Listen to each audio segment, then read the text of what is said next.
growth in having possessions is not the only important growth in life. Bakit ang dami din sa atin nadidepress, nalulungkot? Kasi hindi nakikita, lumalaki, lumalago ang kanilang mga pitaka, ang kanilang mga bulsa, ang kanilang mga bank account.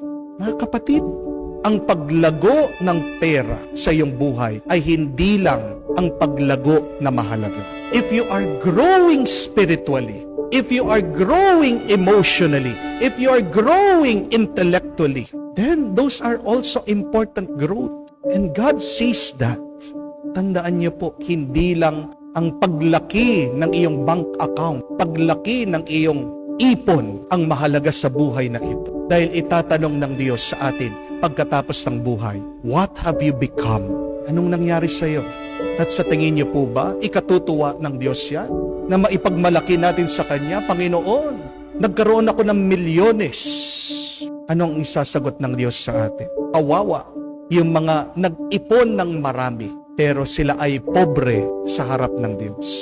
Maski natutuwa ng Panginoon, kung matatandaan natin ang mga salita niya doon sa mayaman, sell everything that you have and follow me. Yun yung mas mahalaga.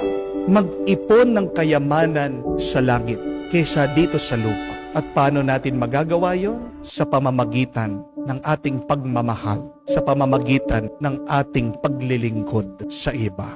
Hindi lang po bunga ang hinahanap ng Diyos sa atin, pero mahalaga din sa Diyos. Ikaw ba ay lumalago? Ikaw ba ay lumalaki? Ikaw ba ay umuunlad? Anong maipagmamalaki mong growth o pag-unlad, pag-asenso sa Diyos? Mga kapatid, ang Diyos ang nagpapatubo, ang Diyos ang nagpapabunga. Hingin natin ang Kanyang grasya ngayon at magpakailanman.